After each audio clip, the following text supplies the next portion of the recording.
content. Ce n'est pas pour rien aussi. C'est parce que Dieu a ouvert la porte aujourd'hui. Amen. Amen. Il y a les uns qui sont dans les hôpitaux, les autres qui ne bougent plus, les autres qui sont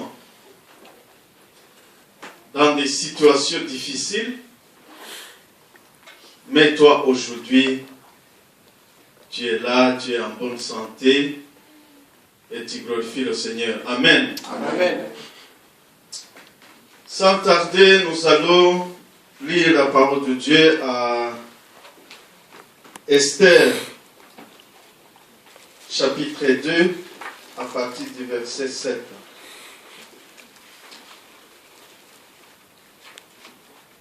Je demande à Maxime de nous aider à lire. Esther, chapitre 2, verset 7. Tu peux continuer jusqu'à 17. Esther, chapitre 2, à partir du verset 7 à 17. Ah, d'accord. J'ai lu au nom de Jésus, Esther, chapitre 2, à partir du verset 7. Mardoché avait adopté sa cousine Hadassa, qu'on appelait Esther. La jeune fille avait perdu ses parents et depuis leur mort, Mardoché l'élevait. Son corps était splendide et sa beauté remarquable. Lorsque le décret royal fut publié, de nombreuses jeunes filles furent rassemblées à la citadelle de Suse. Esther se trouva parmi elles. Elle fut conduite comme les autres au palais royal et placée sous l'autorité des Hégé, les responsables du barème. Elle plut beaucoup à celui-ci et gagna sa faveur. Il s'empressa de lui offrir tout ce qui était nécessaire à ses soins de beauté et son entretien. Il lui procura 7 servantes choisies dans le personnel du palais et l'installa avec elle dans le meilleur appartement du harem. Esther n'avait pas révélé son origine juive car Mardoché le lui avait interdit. Verset 11. De son côté, Mardoché se promenait tous les jours devant la cour du harem pour se renseigner sur la santé d'Esther et savoir ce qui allait lui arriver. Les jeunes filles du harem devaient suivre pendant une année les traitements de beauté prescrits aux femmes. Les 6 premiers mois, elles étaient massées avec de l'huile de myrrhe et les 6 mois suivants avec des baumes parfumés et d'autres produits de beauté féminin. Ensuite, chaque fille avait son tour pour se rendre auprès du roi Xerxès. Verset 13. Lorsqu'elle allait du harem au palais royal, on lui donna tout ce qu'elle désirait prendre avec elle. Elle se présentait chez le roi le soir et le lendemain matin, elles étaient conduites dans un second harem dirigé par Shégaz, l'unique responsable des épouses royales du second rang. Elle ne retournait plus chez le roi, sauf si celui-ci en manifestait le désir et la faisait nommément appeler. Verset 15. Un jour, ce fut le jour d'Esther, fille d'Abiab, fille adoptive de son cousin Mardoché, de se rendre auprès du roi. Elle demanda uniquement ce que Hégé, l'unique responsable du harem royal, lui avait conseillé de prendre. Esther attirait la bienveillance de tous ceux qui la rencontraient. Cependant, la 7e année du roi Xerxès, le 10e mois ou mois de Thébé, qu'on l'a conduit dans le palais auprès du roi. Le roi devint amoureux d'Esther, puisqu'il ne l'avait jamais été d'une autre femme. et ce fut elle, parmi les jeunes filles, qui gagna sa faveur et sa tendresse. Il posa la couronne royale sur sa tête et la proclama reine à la place de Vachi. Amen. Amen. Amen. Amen. Je crois que vous connaissez très bien l'histoire de la femme là. Mais ce qui est remarquable, c'est que elle a eu des soucis, mais aussi elle a été bénie. Amen. Je voulais voir quelqu'un qui est béni. Il peut se lever. Ah bon? Tu es sûr? Amen. Quelqu'un qui est béni. Tout le monde est béni. Il peut se lever. Hein? Levez-vous. Alors pourquoi vous restez assis? Hein?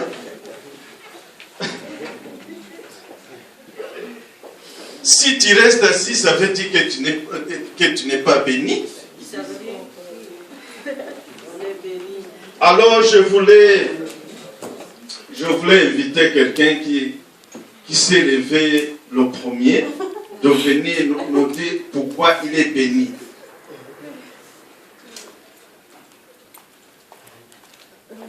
Dans 4 ou 5 phrases seulement. Je ne sais pas si je saurais faire les 5 phrases, mais Essaye quand même. je sais que je suis bénie et je ne saurais pas dire le pourquoi je suis bénie, mais je dirais tout simplement que c'est une grâce. Amen. Amen.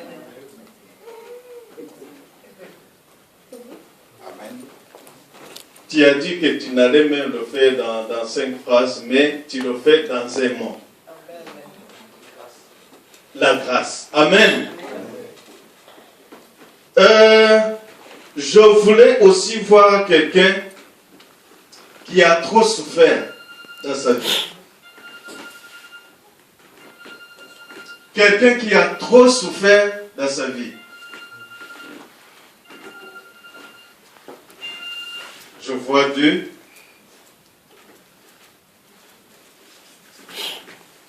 Un. Le troisième. Même votre pasteur. Quatrième. Même votre pasteur. Pasteur aussi. Bon, il y en a beaucoup. Quelqu'un qui peut se présenter, nous dire comment vraiment il a eu des problèmes, de quoi. Il peut venir ici. Peut-être elle aussi, elle va résumer ça en un mot ou 2 mots. Que le Seigneur vous bénisse. Je vais juste résumer que j'ai beaucoup souffert. J'ai été plusieurs fois malade. Non, je crois en Dieu qu'il m'a déjà guéri au nom de Jésus. Amen. Amen. Amen. Si on allait vous donner le micro tous, vous allez peut-être dire beaucoup de choses. Vous avez passé dans des situations difficiles et ça arrive aussi. Et c'est la vie. Je dirais que c'est la vie aussi. Notre Église aussi a passé dans différentes difficultés, mais on est encore là. Amen. On est encore là. Toi aussi, tu as passé dans différentes difficultés, mais tu es encore vivant. Amen. La femme ici, comme la parole de Dieu nous a dit, la femme aussi a passé dans des situations difficiles. Elle n'avait pas de parents.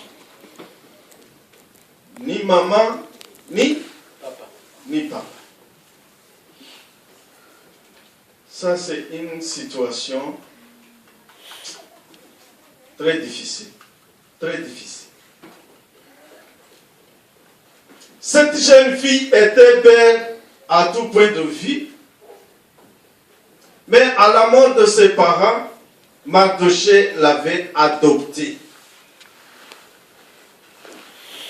Mardochée a eu vraiment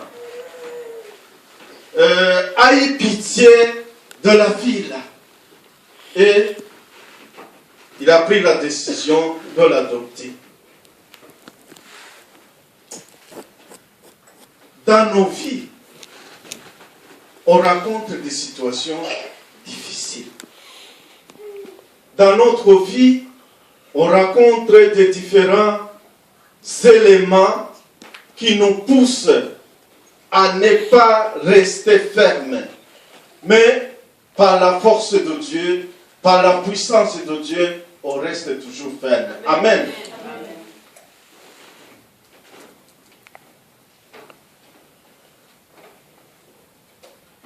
Je vais vous dire un peu le thème d'aujourd'hui. On a touché ça un peu.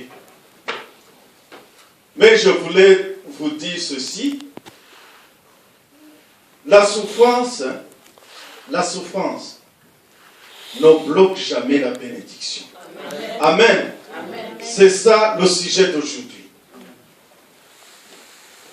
La souffrance, les problèmes, les difficultés, les épreuves ne bloquent jamais, jamais, jamais ta bénédiction. Amen. Quelques-uns viennent de raconter ou bien de se souvenir toutes les situations difficiles dans lesquelles ils sont passés. Oui, c'est vrai. Mais tu es encore vivant. Amen. Amen. Tu respires encore.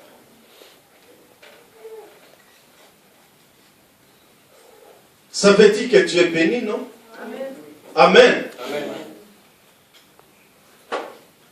Tu as la main, la jambe aussi. Tu respires très bien. Ça, c'est déjà une grande bénédiction. Amen. C'est une grande bénédiction, non? Amen. Parce que tu respires pour le moment. Oui, c'est une bénédiction. Il y a les gens qui n'ont pas de jambes, qui n'ont pas de pieds, qui n'ont pas les yeux, qui ne voient jamais. Il y a les autres qui n'ont pas les mains, les doigts. Et toi, tu as toutes les parties de ton corps. Ça, c'est une bénédiction. Amen. Il faut savoir ça. Il faut savoir ça. Il faut être reconnaissant de ça. Amen. Tu t'es réveillé,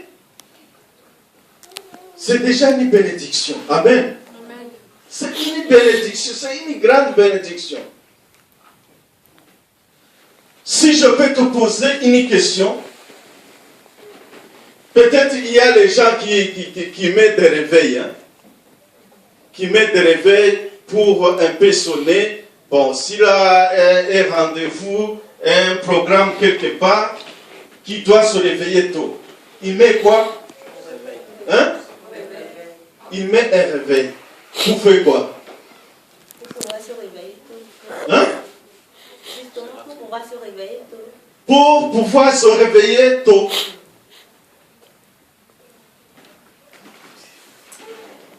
Peut-être tu mets un réveil qui sonne très fort, mais dans une autre chambre, quelqu'un qui dort dans une autre chambre, peut-être ne peut pas écouter, ne peut pas attendre la sonnerie là, le réveil. Mais toi, tu l'attends. Mais, supposons que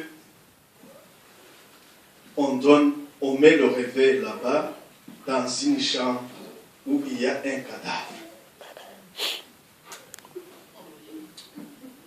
Est-ce que le cadavre là va se réveiller? Même si on toque, même si on fait quoi? Voilà pourquoi tu dois dire, tu dois dire merci à Dieu parce que tu t'es réveillé. Amen. Ce n'est pas l'ordre de réveil, ce n'est pas la sonnerie, ce n'est pas quoi, c'est parce que Dieu a voulu que tu te réveilles. Amen. Alléluia. Amen. Amen. Devant un cadavre, même si tu tapes quoi et quoi, il ne peut pas se réveiller. Mais parce que tu as la vie, tu écoutes, tu attends, ce qui fait des bruits et tu te réveilles. Pourquoi? Parce que Dieu t'a donné la vie. Alléluia. Amen. Amen. Amen. Allons voir quelqu'un aussi qui a un peu souffert.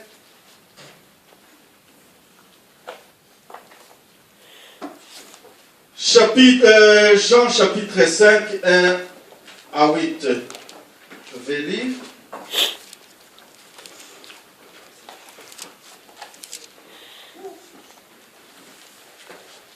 Jean chapitre 5, verset 1 à 8.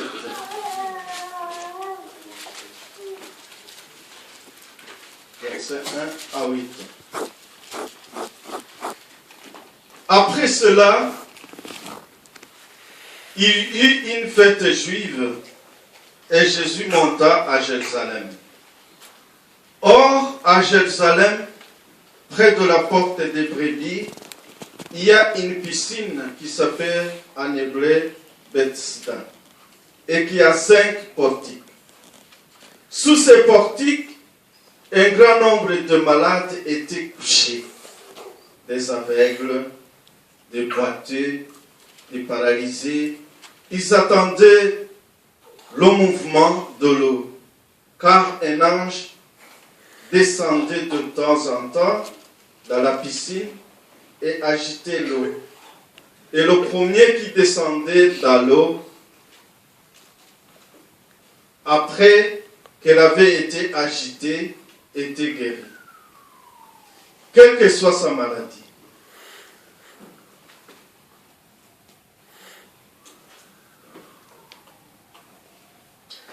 Là se trouvait un homme infirme depuis 38 ans. Jésus le vit couché et sachant qu'il était malade depuis longtemps, il lui dit, « Veux-tu être guéri ?» L'infirme lui répondit, « Seigneur, je n'ai personne pour me plonger dans la piscine, car l'eau est agitée. Et pendant que j'y vais, un autre descend avant moi. Lève-toi, lui dit Jésus. Prends ton brancard et marche. Aussitôt cet homme fut guéri.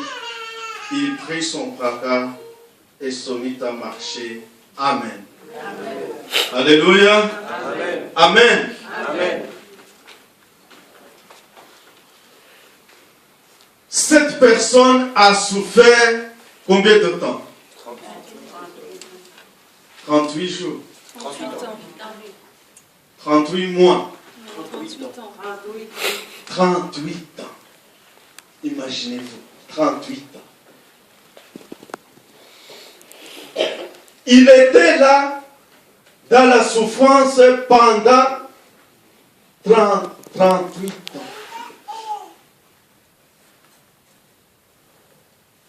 Ce n'est pas 38 jours. Ça, c'est sain. 38 ans. Mais malgré la souffrance, il était béni. Amen. Amen. La souffrance ne peut pas bloquer ta bénédiction. Amen. Amen. Malgré les 38 ans là, il a été béni. Il était dans la souffrance pendant 38 ans. Mais quand Jésus est venu, il lui a dit, lève-toi. Et à ce moment-là, il s'est levé. Peut-être toi, tu souffles, je ne sais pas combien de temps. Mais je voulais te dire que la souffrance ne bloque jamais la bénédiction. Amen. Alléluia. Amen. Peut-être tu viens de passer à peu près 10 ans, 15 ans, ou bien 10 jours dans la souffrance. Dieu a accepté que tu passes par là. Mais ça ne peut pas bloquer ta bénédiction. Amen. Ça ne peut pas bloquer ta bénédiction. La bénédiction est là malgré tes soucis, malgré tes problèmes, malgré tes difficultés. Ta bénédiction est là. Alléluia. Amen. Tu ne peux pas te dire non. Tu ne peux pas te poser beaucoup de questions. Pourquoi moi? Pourquoi moi? Pourquoi moi qui n'a pas ceci, qui n'a pas cela? Pourquoi c'est toujours moi qui souffre? Non. Sache que la souffrance là, c'est là où se trouve aussi ta bénédiction. Amen. Bénédiction est là. Peut-être Dieu a vu que si tu ne passes pas là-bas, tu n'auras pas peut-être le jour de témoigner ça. Mais Dieu a voulu que tu passes dans cette situation. Pour qu'un jour, tu vas dire aux autres que non, j'ai passé par là, et maintenant je suis en vie. Alléluia. Amen. Amen.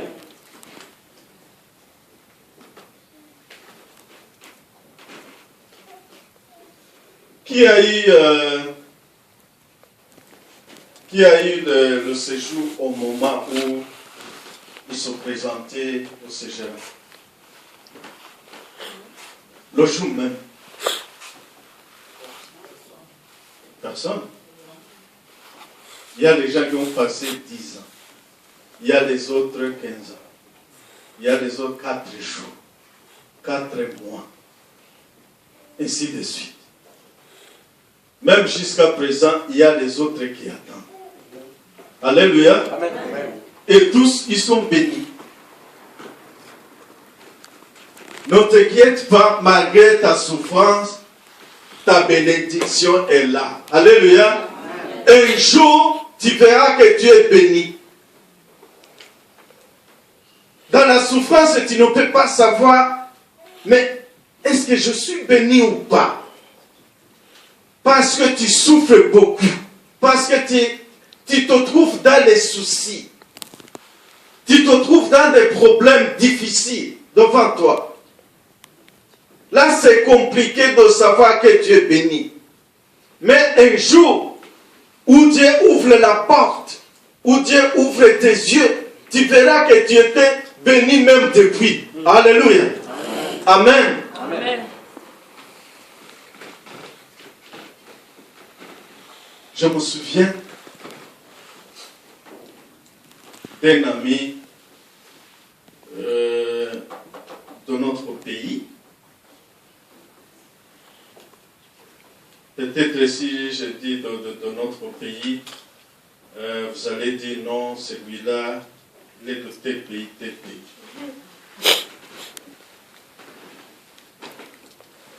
Mais je suis aussi belge.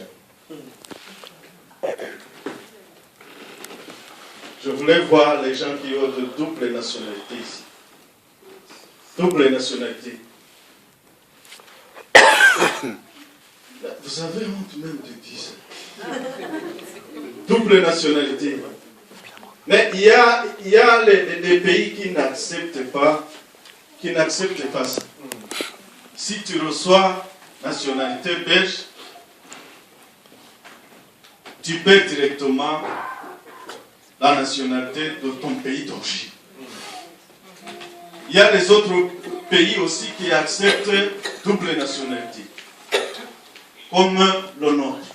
Moi aussi, rwandais, belge aussi. C'est comme ça. J'ai un ami du pays.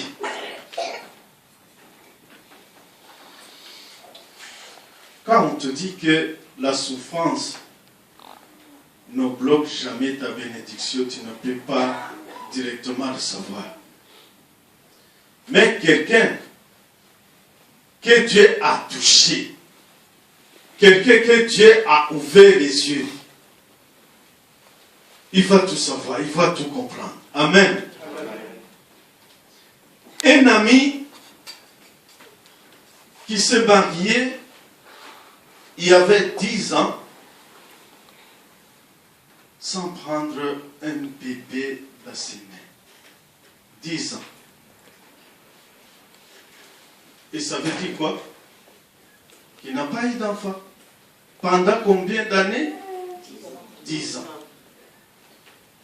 Mais un jour, il cultivait dans son champ. Il cultivait dans son champ comme ça. Vous savez que nous, les Africains, on aime cultiver. Et c'est là où qui nous donne à manger. Peut-être que vous avez oublié. Mais c'est là où toujours qui nous donne à manger, les Africains. Un jour, il était au champ en train de cultiver avec l'arbre. Et il a entendu la voix. C'était après 10 ans. Il était en train de cultiver dans son champ et il a entendu la voix. Il s'appelle Eoula. Il a entendu la voix qu'il appelait Eoulad, Eoulad, Eoulad.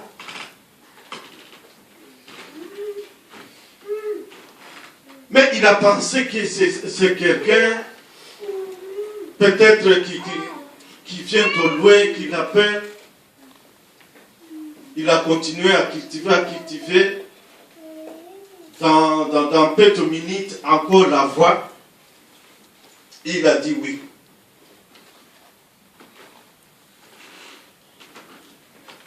En disant oui, il a entendu la voix qui lui disait, laisse là-haut là-bas. Laisse là-haut là-bas. Monte directement à la maison. Monte directement à la maison et tu vas enfanter. Directement. Et il a dit, non, ce n'est pas possible. C'est qui? Non, monte. Va à la maison et tout de suite, tu vas enfanter.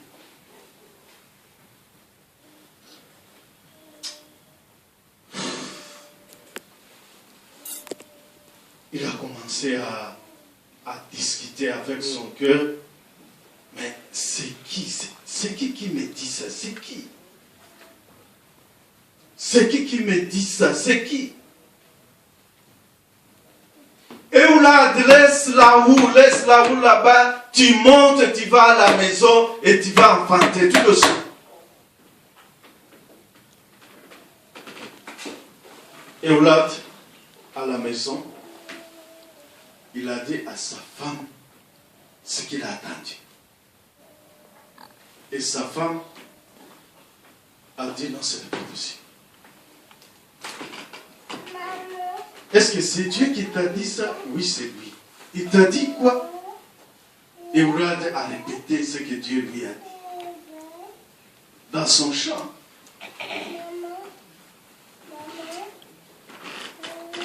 Et sa femme a dit oui. Ne me demandez pas ce qui s'est passé entre temps. Mais après quelques jours, sa femme a senti une différence dans son corps. Amen. Après ce jour-là, il a senti une différence dans son corps.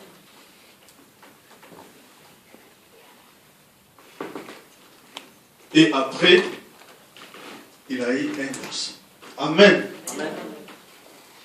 Quand Dieu parle, il sait bien que c'est la solution. Il sait bien que c'est la solution qu'il te donne. Et pas de discussion. Si Dieu parle, il ne faut pas faire de discussion. Il sait que c'est la solution qui est là. Amen. Il sait que c'est la solution qui est là. Et Eoula, 10 ans de souffrance. Vous-même, vous savez les difficultés en Afrique. Vous savez les difficultés en Afrique. Mais Eoula a dit, oui, Dieu m'a dit ceci et je dois le faire. Parce que c'est lui qui le dit, je dois le faire. Amen. Amen. Et il a eu un garçon. Moi, je lui ai rendu visite à la maison. C'est vraiment un ami à moi. Ce que je vous dis, ce sont des choses qui s'est passées. Ce n'est pas l'histoire que j'ai entendue, non. C'est des choses qui sont passées là-bas.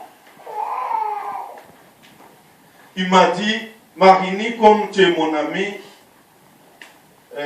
prends cette partie de la parcelle là. Si tu veux construire, tu vas construire. Si tu ne veux pas, tu laisses.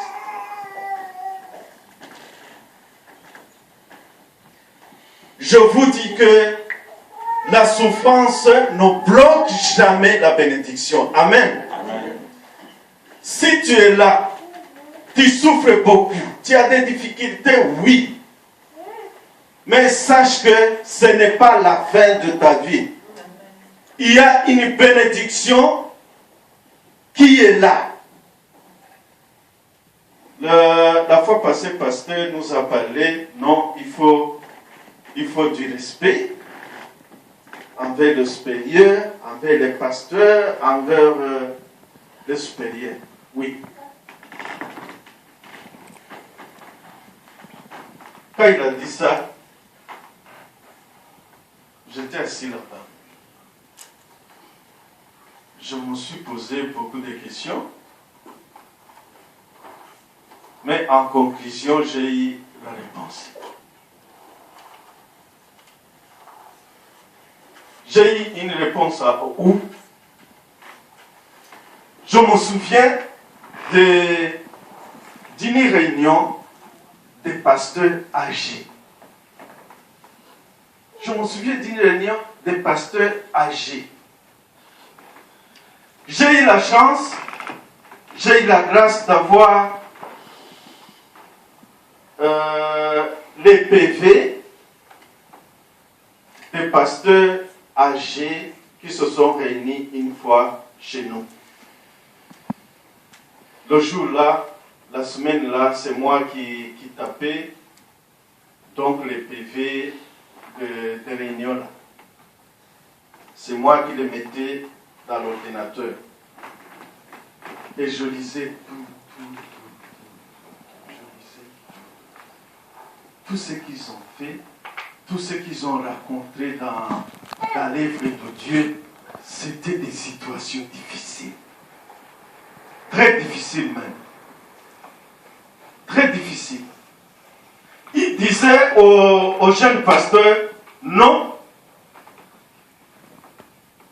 ce que nous avons vu, vous, en tant que jeune pasteur, vous ne pouvez pas avoir ça. Parce que tout ce que vous deviez avoir, nous avons vu ça depuis. Et on a tout rasé.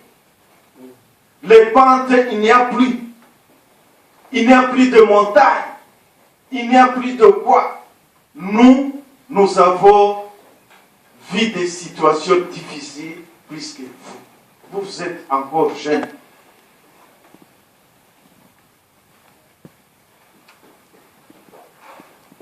Et quand pasteur prêchait la fois passée, j'ai dit oui.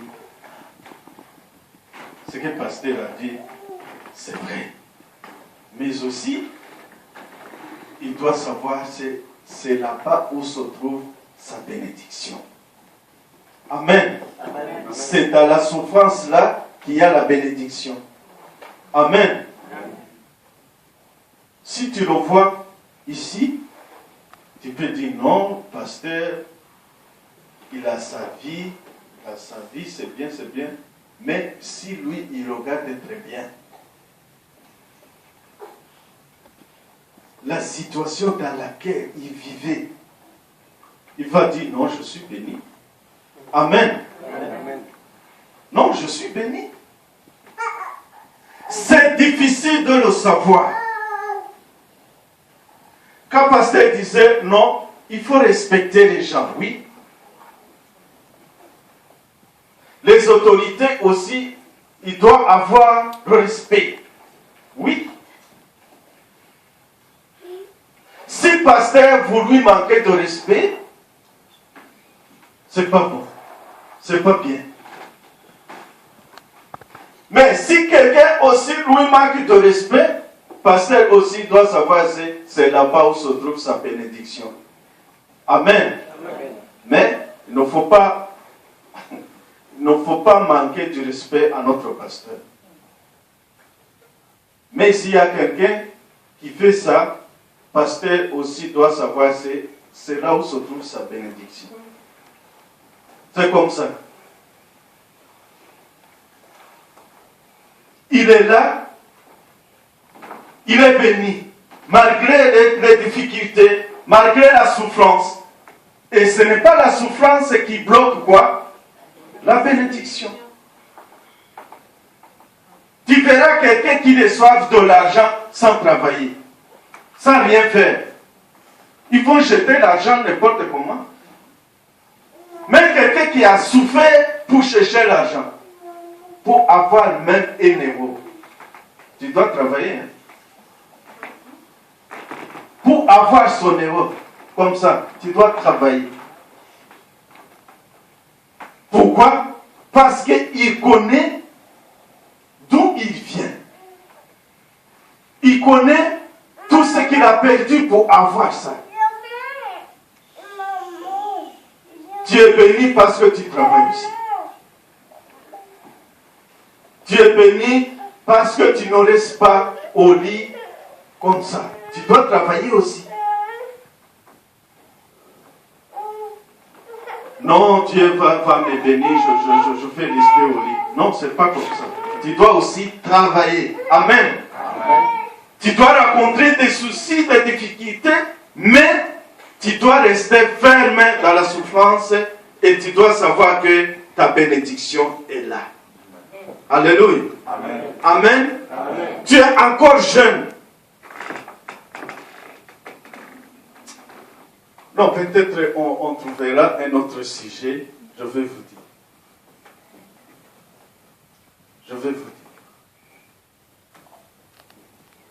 Il y a des gens qui ne savent pas qu'ils sont bénis. Et qui gâtent leur bénédiction. C'est un sujet qu'on va aborder peut-être dans les jours à venir. Mais je vous l'ai dit que cela est.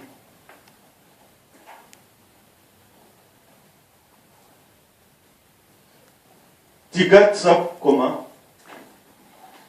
Tu es au CPAS. Je vais te donner un simple exemple. Tu es au CPAS. Déjà, te disent non, CPAS, c'est rien. Tu payes le loyer, toutes les factures, et puis c'est fini. Est-ce que quelqu'un qui est au CPAS, il n'est pas béni? Il n'est pas béni? Mais s'il commence à dire non, c'est rien, c'est petit, c'est rien, qu'est-ce que je veux faire avec le CPAS là, c'est minime. Mais il y a des gens qui n'ont pas ça. Il y a des gens qui n'ont pas ça.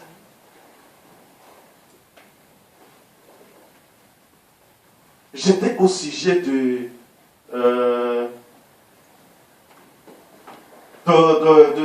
ne pas gérer comme il faut la bénédiction. La mauvaise gestion de la bénédiction.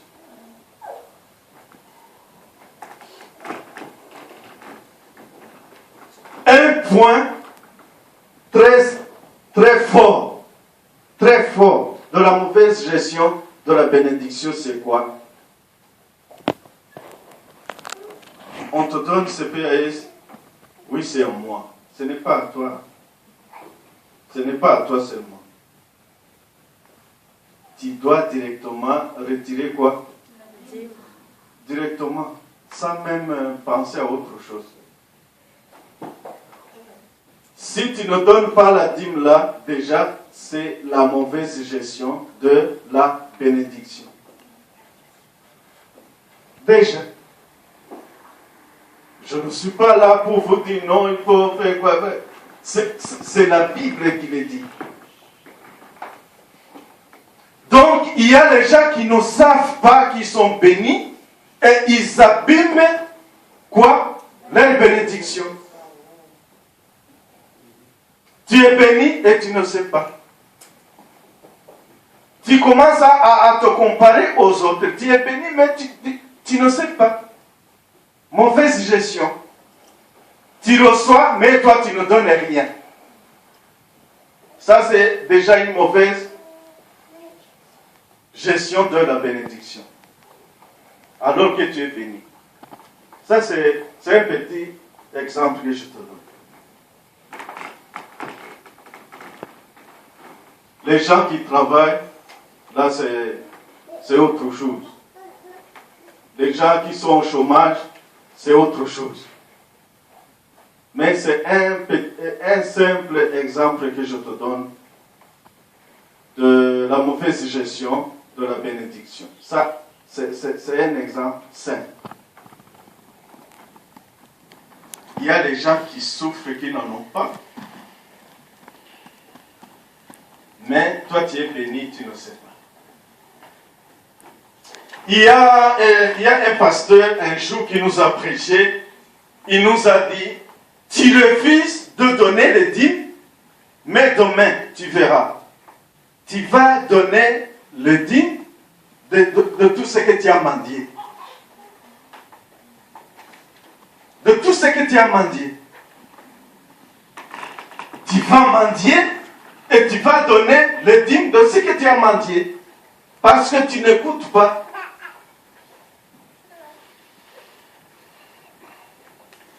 Et dans la situation dans laquelle on était, ça a été. Hein? Ça a été. On était là, on était bénis, mais on ne savait pas. On ne savait pas. Le jour-là, quelqu'un qui avait une vache, qui avait 3 vaches, il donnait une. Quelqu'un qui avait les coqs, il donnait un. Quelqu'un qui avait les œufs, il donnait comme ça, comme ça, comme ça, comme ça. Parce que Dieu savait que on va partir sans rien porter. Dieu savait ça. Et on a fait des tours sans rien porter. C'était même difficile de porter tes vêtements. C'était très difficile de porter tes vêtements. Et Dieu nous disait non, il faut donner la dîme, il faut donner les offrandes. Nous, on ne comprenait pas qu'on était bénis. On ne savait pas. Voilà pourquoi, et après, on a bien compris qu'on était bénis, mais on ne savait pas.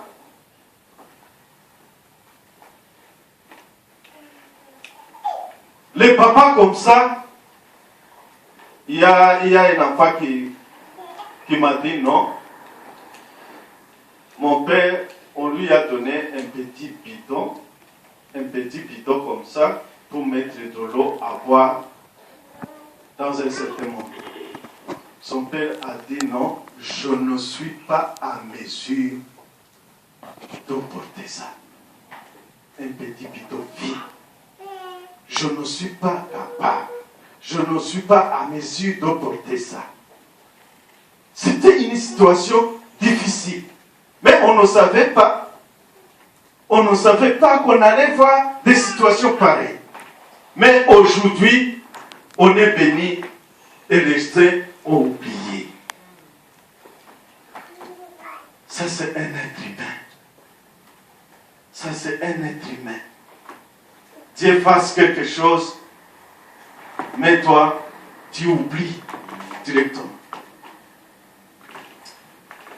On ne peut pas aller là-bas profondément, mais sache qu'aujourd'hui, la souffrance ne bloque jamais la bénédiction.